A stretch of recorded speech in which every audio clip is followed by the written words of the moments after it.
But yeah, he's like, oh yeah, that's a pheasant. And I'm like, yeah, okay, yeah, I see it. Mm-hmm. And then starts pulling the dead one out. And I was like, not necessary. I honestly, full view. It's okay.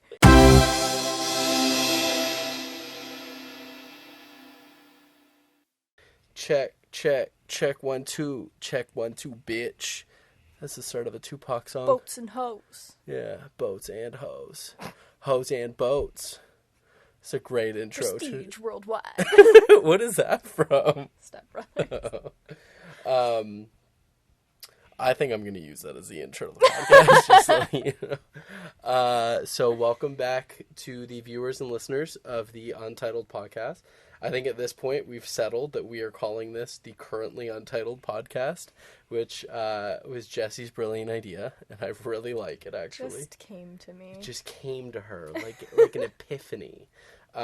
So at this point, I've listened to both of our podcasts, the last two. I think they're pretty good. Sorry, I've listened to the first one. I haven't listened to the second yet. Second one's trash. Second one's garbage. Absolute trash. But so it's up. Hopefully y'all are reviewing it, subscribing to it, just liking everything that we're putting out on the internet, because I am a narcissist and I need more people feeding my ego. That being said, let's get the show on the road here. What you got for today? What do I've got? Why are you preparing topics? You never asked me to. I'm just kidding. I do have a few things written down. First of all, I'd like to reminisce on the weekend. Have you repressed it already? Oh, this past weekend? Yeah. Oh. Yeah. I have tried. Yes. Yeah. So, we've been on this little tour of my family, you might say, over the last few months. Really, we started in September. I want Jessie to meet my extended family, and so on the weekend, we finally went to my uncle's house, and my uncle happens to be a hunter. This is a recording, right? Yeah. My uncle happens to be a hunter, and he trains dogs. And part of how he trains his hunting dogs, Jessie might have more information on this part, but I think you remembered the details better than I did. But he uses ducks and pheasants, frozen pheasants and ducks, right? In the off season where you can't hunt ducks, they pretend to hunt the frozen ducks. They drop them in the lake or pond or whatever, so that the dogs will go get them. So my uncle decided, at this point, he knows next to nothing about Jessie. He just knows that you're not into eating veal. You're not big on hunting.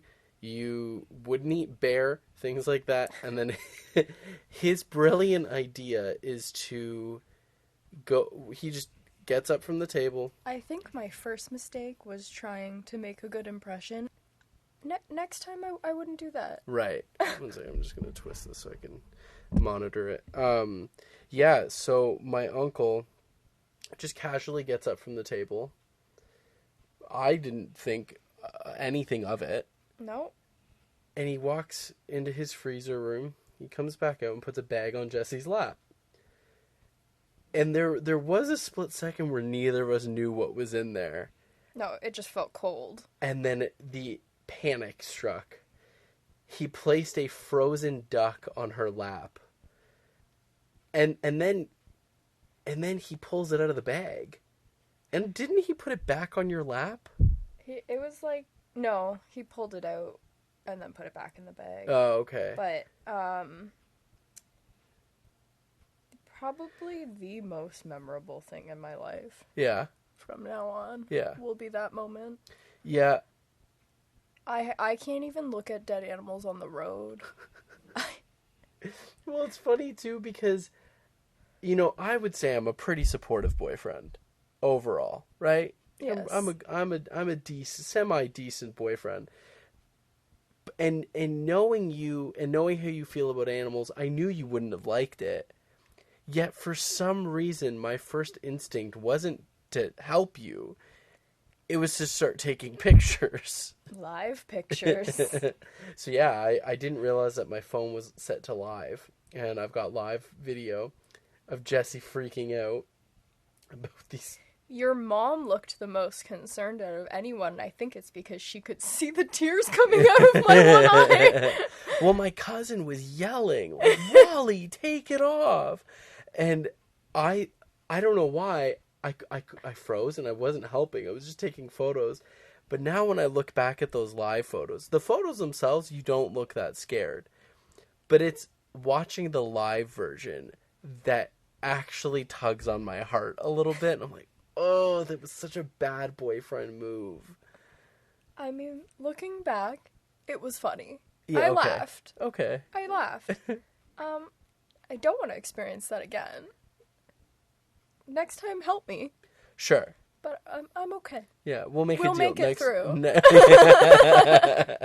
Next time, I promise I'll help you.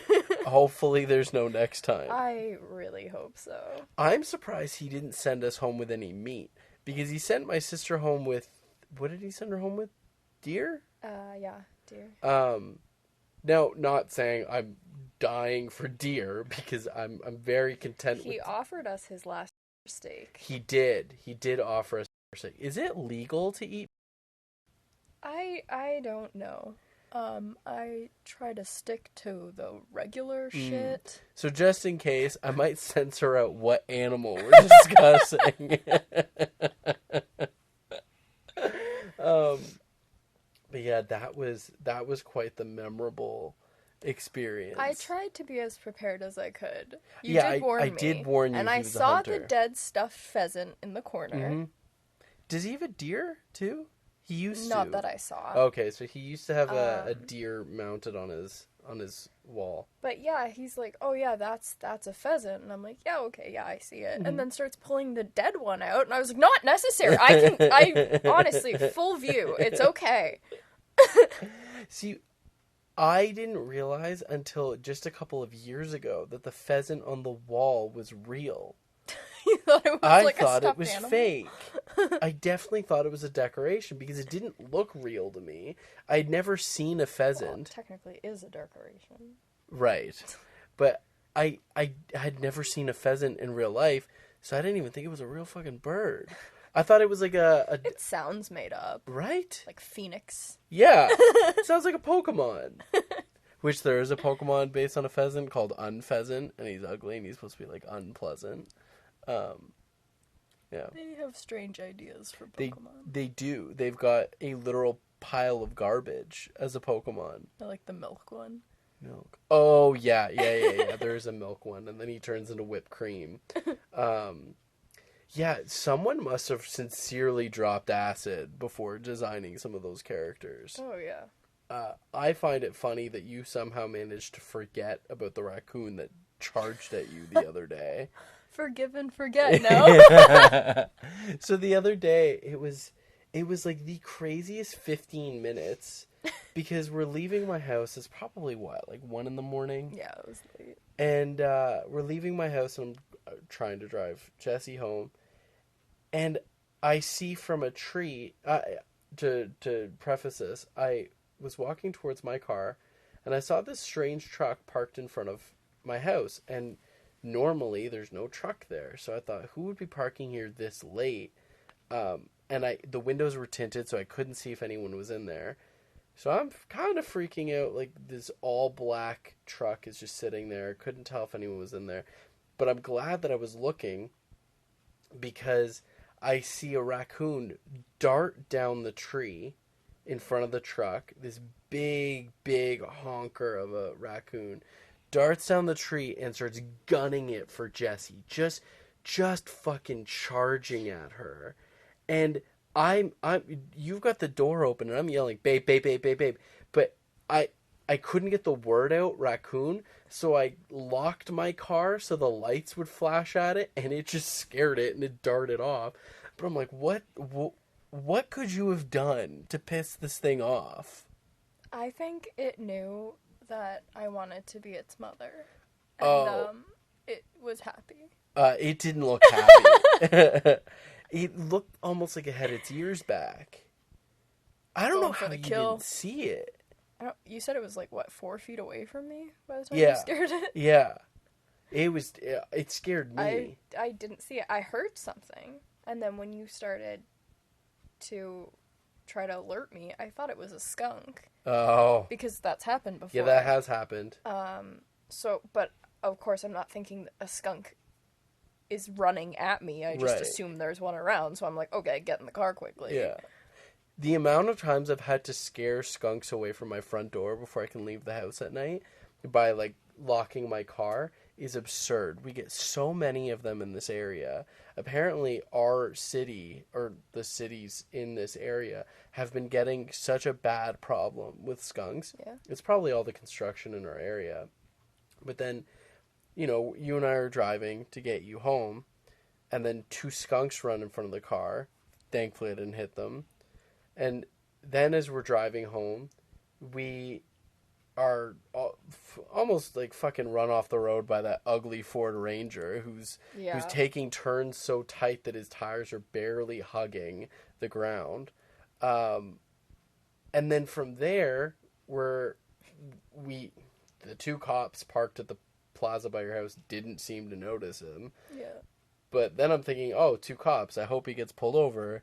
And as I'm pulling onto your street, there's a pack of, like, what, 15 to 20, 15-year-olds? Yeah, it was a lot. Yeah. I feel like it was closer to 20. Yeah. And they're making loud noises, and they were kind of mocking, or, like, what would the word be? Like, boasting towards my car? Yeah. Like, trying to, like puff their chests at me and stuff, and yelling at the car as we're driving down the street.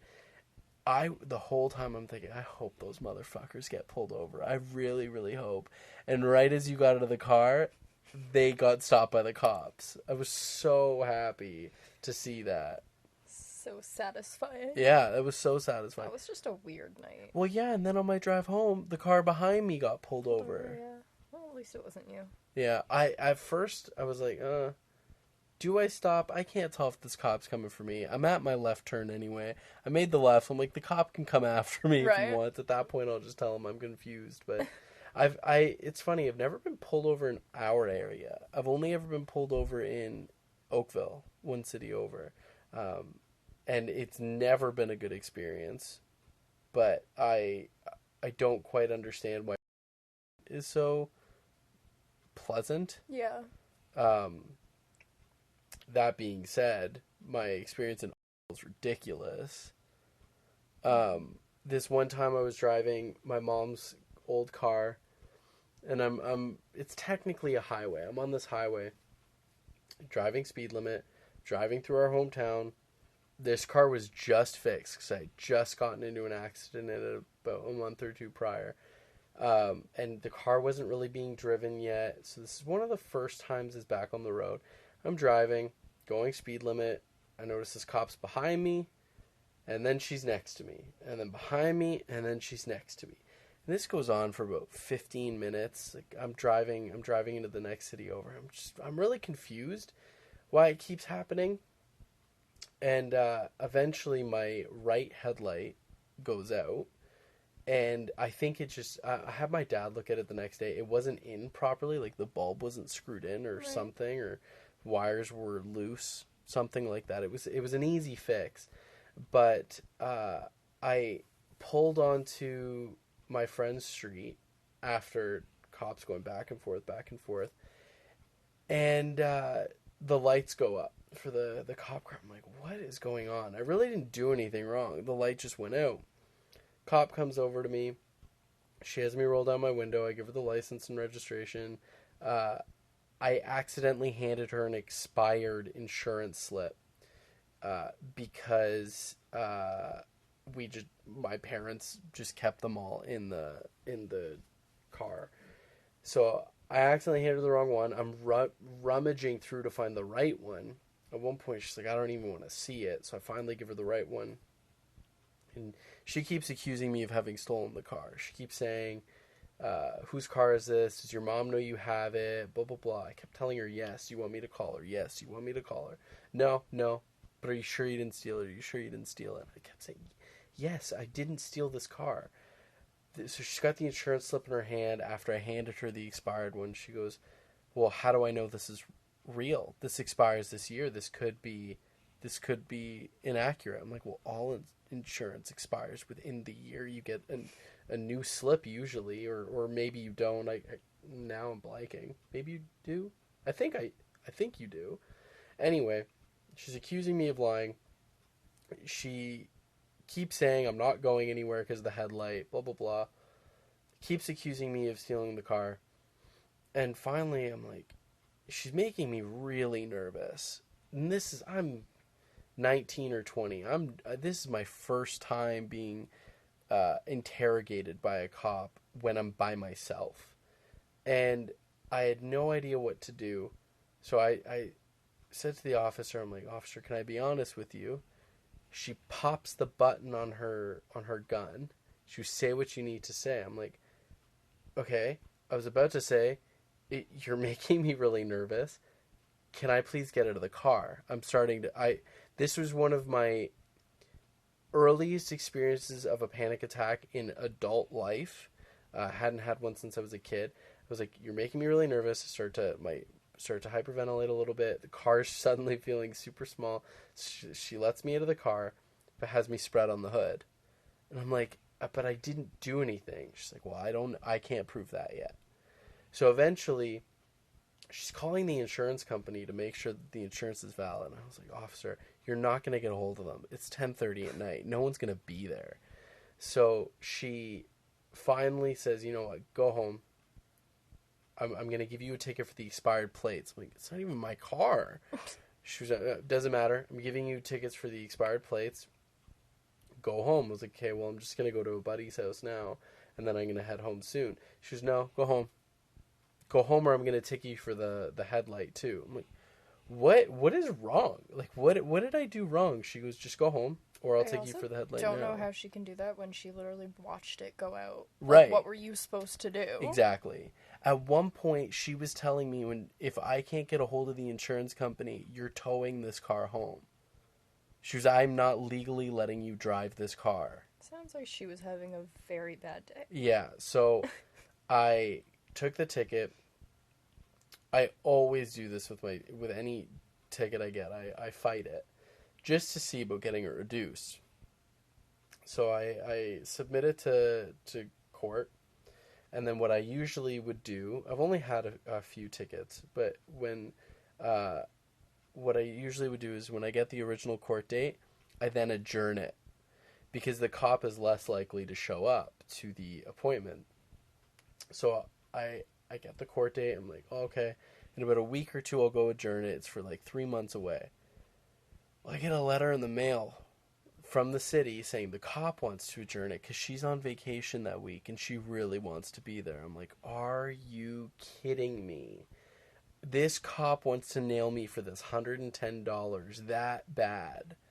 So I just gave up and went and paid the money because I'm like, I think she'll ding me for worse if I show up there. I don't get that at all. No. And then when I went to go pay the ticket, my mom drove me because I was so nervous to drive. And that cop was in the lot, probably there for another thing. I got so panicked, I jumped down. I started ducking down in my seat. It's funny because I had panic attacks as a kid, but I'd never had one in adult life. But that makes me think of what you and I were talking about last night about how Looney Tunes used to give us both anxiety. Mm-hmm. I really don't understand because the content of Looney Tunes wasn't necessarily anxiety-inducing. But I think it was just something about the show. Yeah, it wasn't something about the animation style. Yeah. And maybe it's because that show was hand-drawn and not done digitally at all. Like, even the coloring wasn't.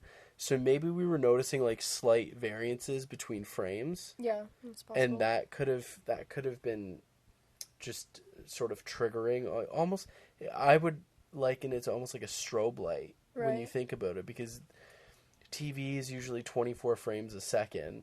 And so if there's slight variances in that second, you're getting 24 different images in this second. But it used to make me really, really... I used to call it nervous before I knew what anxiety was. I used to call it nervous. I'd get so nervous that I couldn't have Looney Tunes on at night because it would make me so freaked out about going to school the next day that I couldn't have it on. Mm-hmm. But as a kid, that was one of the few things on at certain times because we didn't get, when we were kids, we didn't get like a ton of cable channels. Yeah. I think I had like Family Channel, Teletoon, and YTV. Yeah, I didn't even have Family Channel when I was young. So I think probably whatever show was on Family Channel and YTV I didn't like, so Looney Tunes was usually the go-to, but man, that show freaked me out. Yeah, I usually just wouldn't watch TV at that point. Fair. Yeah, I was a glutton for punishment, I guess. Do you think a movie like Borat could be made today? It wouldn't be popular. No, because everyone's pretty sensitive now. Yeah. Mind you, Sacha Baron Cohen had that show, was it on Netflix? Yeah. Where he did similar things, right. And he tricked that politician into saying the N-word. Yeah. Yeah, that show would be hard to pull off, especially someone like Sacha Baron Cohen, who most people know what he looks like. Yeah. I'm pretty sure Kazakhstan was really upset with Borat coming out. That would make sense. Yeah, I didn't know it was a real country at first. I mean, you should thank Borat for the fact that people know that it's a country. They put you on the map. Yeah. Mind you, they're probably ashamed of the fact that this dude saying that they lock sisters in cages and didn't they hate Jewish people in that? Yeah, I think so. In that city? Yeah, or in that country. Yeah, that was a weird movie. You'll never get this. Wah wah wee wah. Such a fucking weird movie.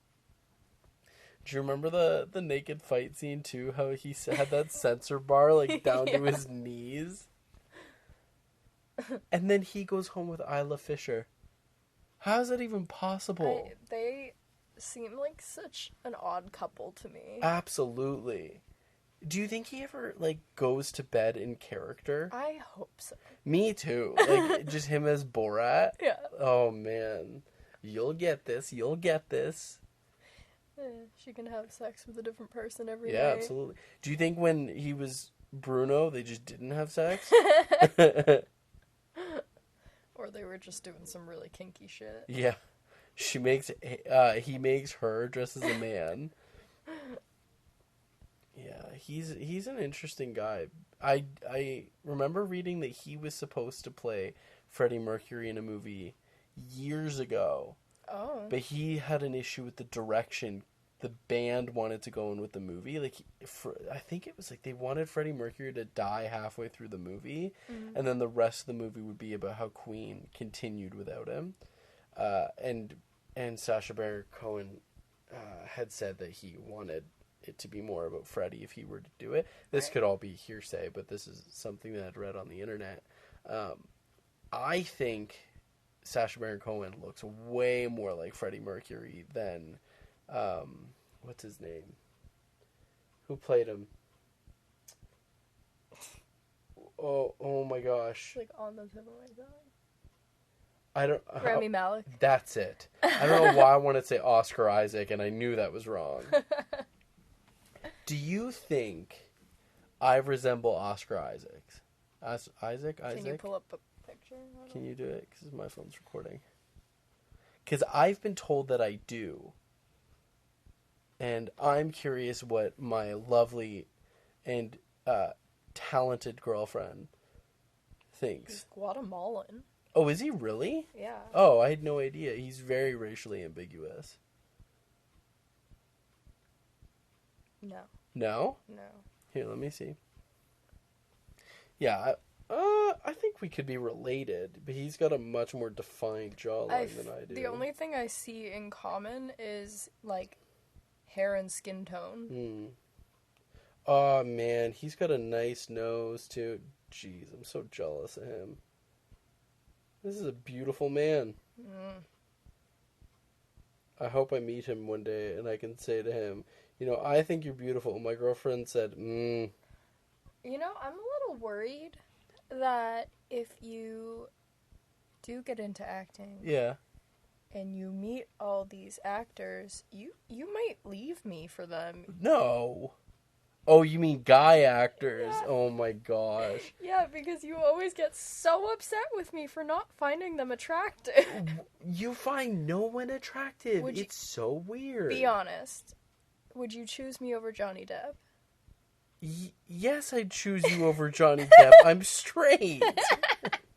I don't know. You seem to have a thing for his face. Okay, Johnny Depp is a beautiful looking man. I disagree.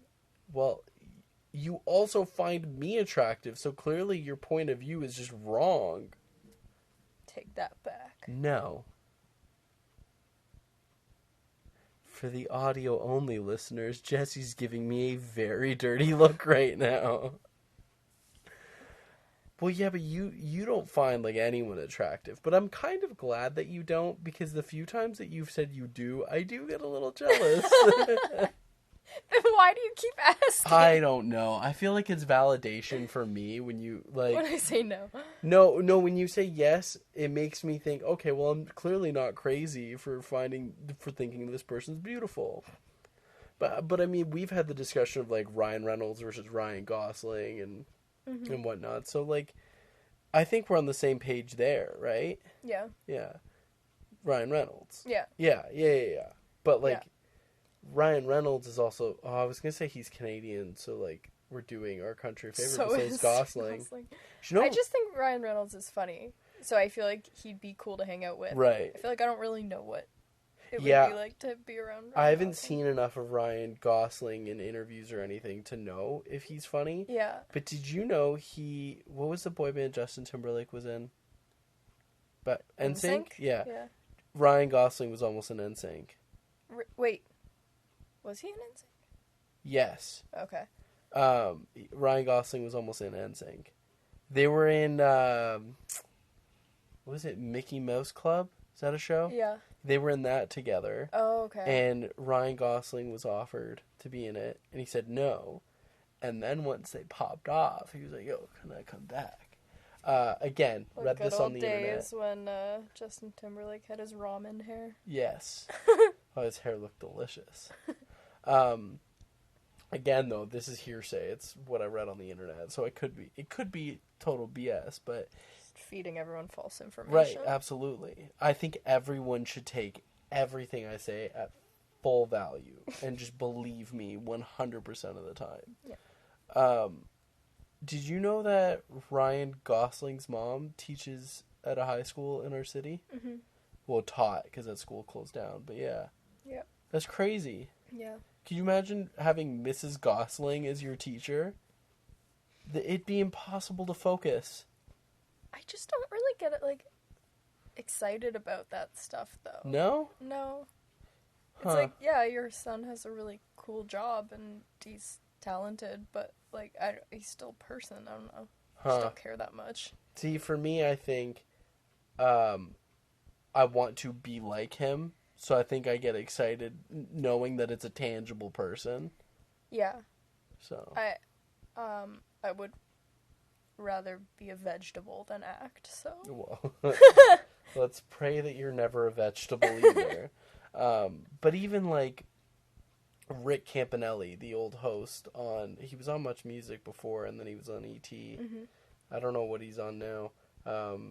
But his brother taught me in grade 7, and his other brother, I think it was called a chaplain at my school.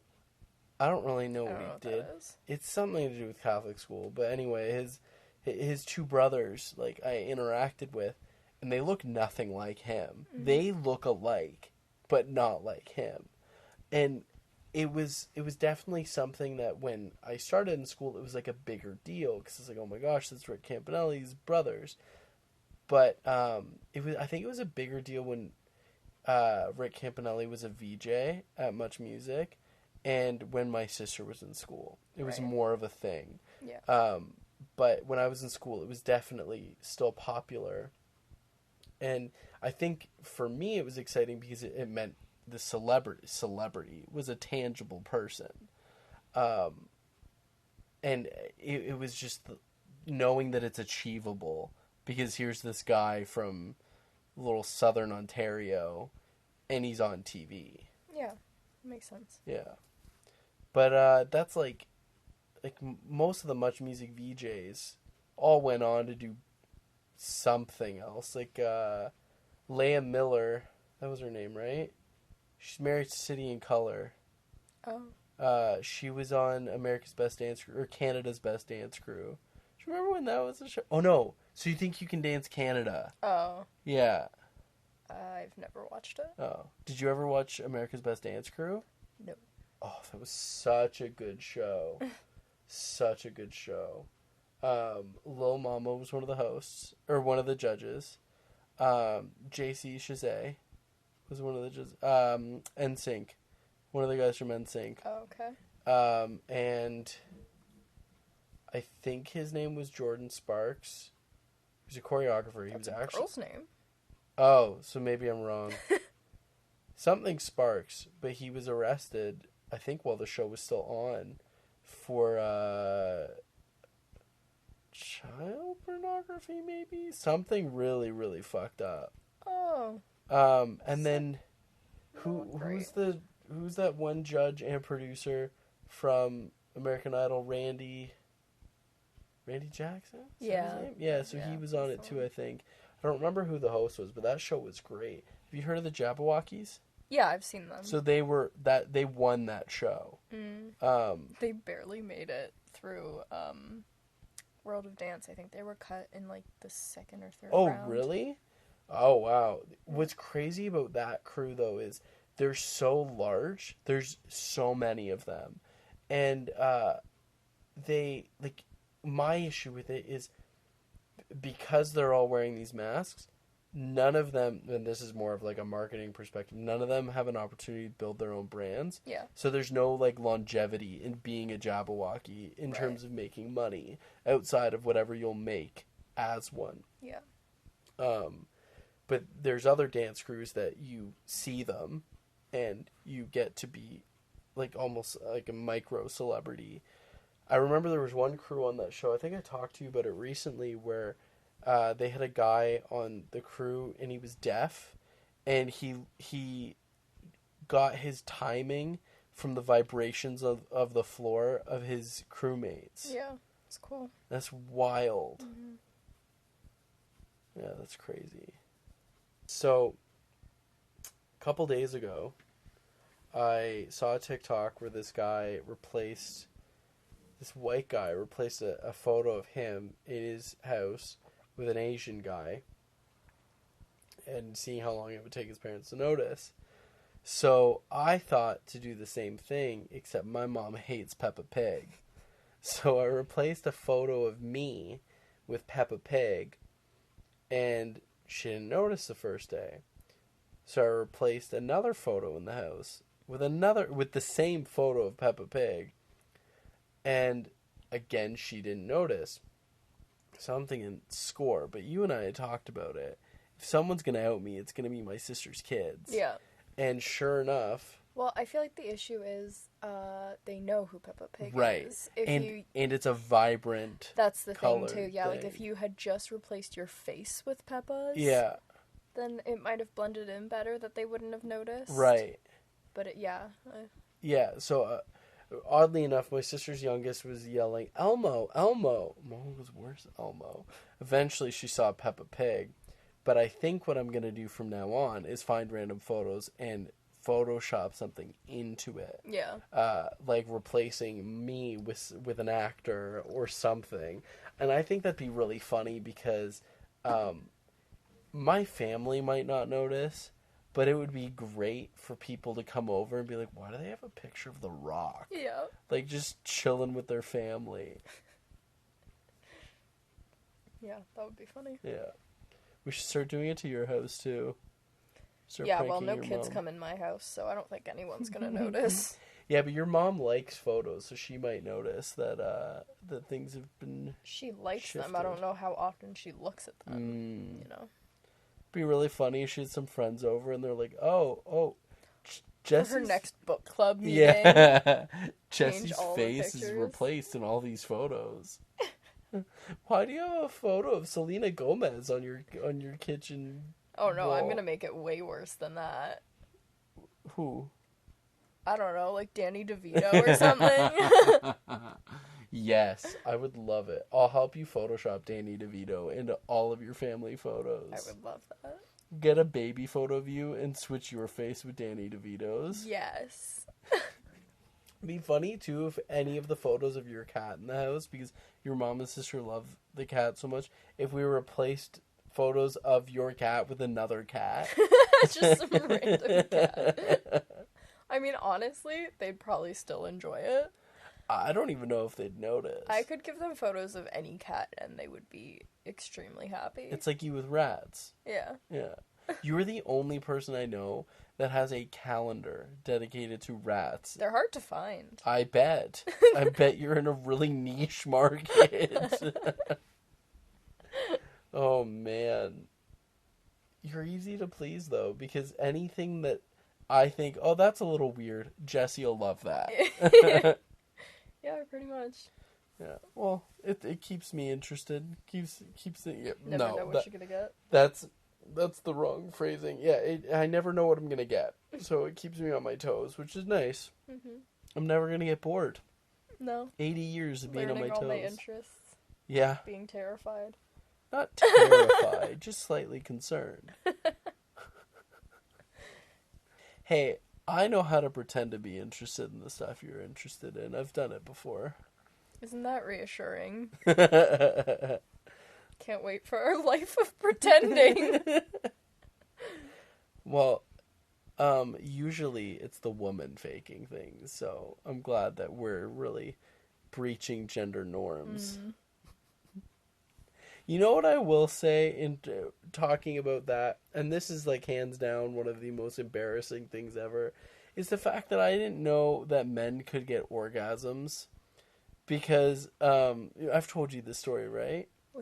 When you asked your mom? Yeah, because of 2.5 Men. Yeah. So my mom had me watching 2.5 Men at an age that was far too young. And I remember I asked her, Mom, what's an orgasm? Someone had said it on the show. And she laughed and said something women get.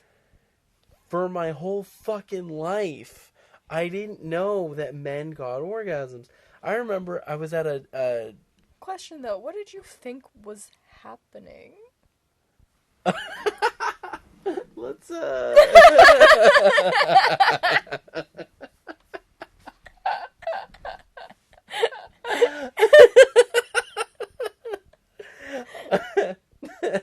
Well, I'll say this. I was at a community rec center dance that we used to go to, and there was this girl who said something about an orgasm, and I was like, boys don't get those. She was, yes, they do, you idiot. Of course they do. Everyone gets them. I was you like, fought, right? Yeah. I was like, no, my mom told me only women get orgasms. And I had no fucking clue. But I'm thinking, in adulthood, why would you have me watch that show if you're not prepared to explain that shit to me? I mean, she could have easily just said something that people get. Yeah, or, like, talk to me when you're older. That's what my dad always said. Yeah. Who did teach you? No one. Oh, you figured it out on your own. No, like, I think I just kind of started to assume things through, like, talking to my friends. But, like, I went to Catholic school, too. No one's teaching us shit there. Poor Catholics. Seriously. Teacher, what's sex? Something you don't do. That was the type of answer we got. Yeah. Yeah, our type of STD prevention was don't. It was brutal. No wonder kids made mistakes. No wonder Catholic schoolgirls are known to be a little bit on the sluttier side. Yeah. It's because we're all told to repress our emotions. Yeah, and then no one knows any of the ways to actually be smart about it. Right, because no one's teaching us. I'm so glad well, obviously you would agree to not sending our kids to Catholic school because you didn't go to Catholic school and you're not Catholic. But I'm so glad that I'm with someone that can agree with me to not send our kids to Catholic school. Yeah. Because I feel like it just hindered my education. Because there was that one subject every year that was taking away from a subject I could have been, like, actually interested in. Yeah, I feel like it's also, like, not only does that eat up a credit, but it's also not a great environment if, like, you're getting in trouble for asking questions. Right. And stuff. Yeah, so I don't know if I've told this story on the podcast. I don't think so. If I have, I'll edit it out, but when I was in grade 9... No, we had this conversation at the dinner table the other day. Yep. When I was in grade 9, we had a whole unit in religion class on forgiving and not forgetting, and this is a way to, the whole fool me once, shame on you, fool me twice, shame on me thing. It was a whole method of teaching us how to trust the right people. And this had nothing to do with religion, but that's a valuable life lesson, I'd say. Yeah. Then in grade 10, I had a teacher say, forgive and forget. Always forgive and forget. It's what Jesus would do, blah, blah, blah, blah, blah. And I remember raising my hand and saying, Miss so-and-so, I don't understand. In grade 9, we were told to forgive and not forget. And rather than really having the discussion with me, she just kicked me out of class. And I found that was all the way through religion classes in school, except for grade 9, because I had a very, very, grade 9 and 12. I had very open teachers who just loved to have the conversation. But I would say, like, elementary school to high school, it wasn't ever a conversation. If you asked questions, you were just seen as disruptive. And that was never really my intention. My intention was just to understand. No, because the whole point of kids being able to ask questions in school is that is how you learn. Right. Like, if they're not understanding something, why can't they ask? Yeah, I totally don't understand why it was that ridiculous, but it's, to me, it sounds like when a teacher can't have the discussion, it seems like they don't have a concrete enough understanding of their own faith to really have the discussion. That's fair. Like when I did that program called the Alpha program I told you about, it's like it's I don't even know how to describe it. It's a program. It's a Christian program, but it's all about. It's kind of for people who aren't Christian to kind of learn about Christianity. And I took it because at that point in my life, I think it was 22 or 23, I didn't know where my personal beliefs started and where my parents and what they taught me ended. So I wanted to have a better understanding of myself. So I took this course with a friend of mine, an old coworker, and her husband, and I was the youngest in the group. My sister came a few times, but she had just had a baby, so it was tough for her to come all the time. But so I was there, and I would ask a lot of questions, and I found that was the first group that ever really welcomed questions. And I found because I was never in a position where I could ask those questions in school, I would ask them there, and I would stump them because they've never been asked before. But what I always appreciated is that they'd either really take the time to carefully answer me, or they'd take the question home and come back with a very thoughtful response. And that's something I always appreciated because I was taking that course to better understand myself and where I stand. Mm-hmm. And it was just nice that they put thought into it. And I think that programs like that made me more open-minded because you are an atheist, correct? Like that's how you define it. And I'm, I say Catholic just because it's the easy answer. But I would say I'm like a non-conforming Catholic. But I'd say programs like that. I'm not like other guys.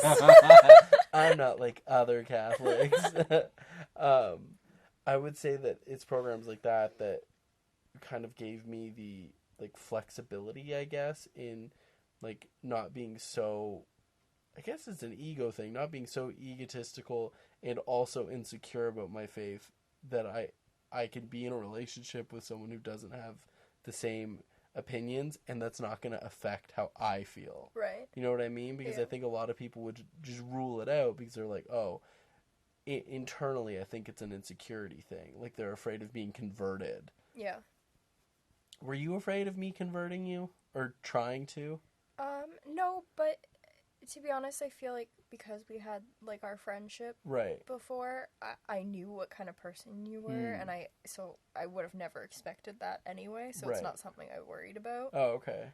I was a little worried at first, like, when we did have those discussions, that your family wouldn't be super happy about my views. Fair. But at the same time, we don't really have those conversations, so I don't think it's, like, it's not something you have to talk about unless you want to get into that stuff, you know? Right. So, it doesn't, I don't know, I don't think it affects who I am as a person. Right.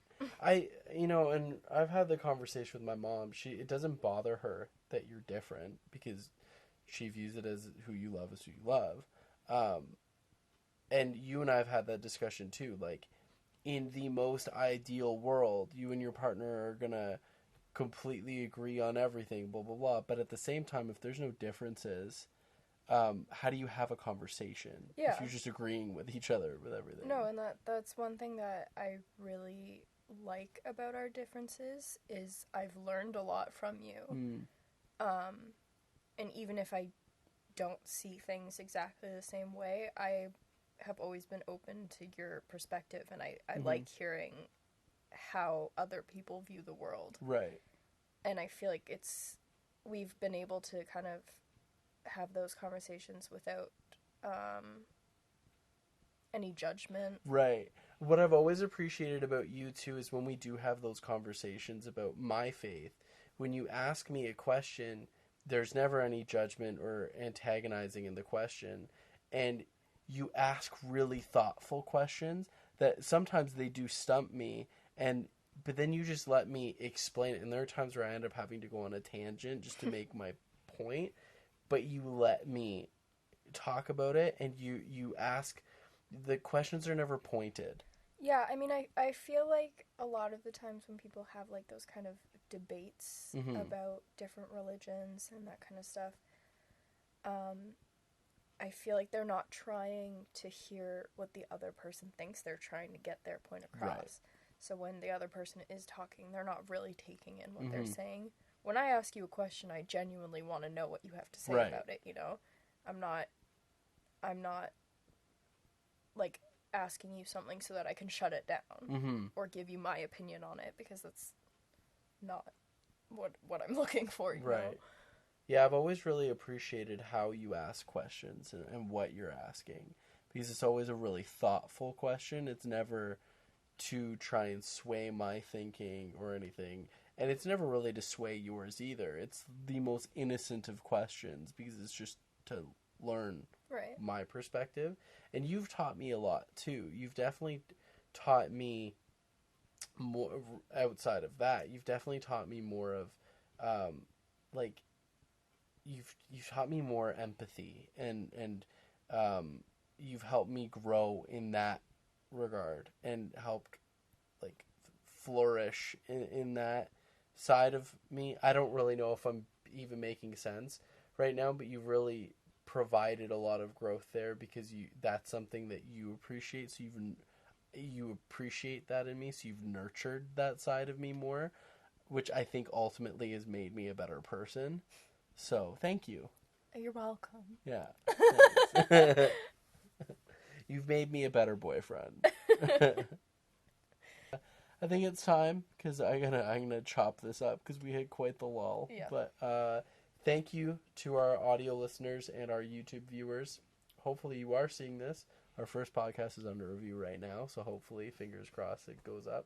But thank you for watching and listening. Make sure to follow us on all social media platforms. If you're watching this on LoopTube, if you're watching this on YouTube, all of the links are in the description. And thanks for watching. Make sure you review and rate this podcast, because it helps us bump up in the charts. Thank you. See you later.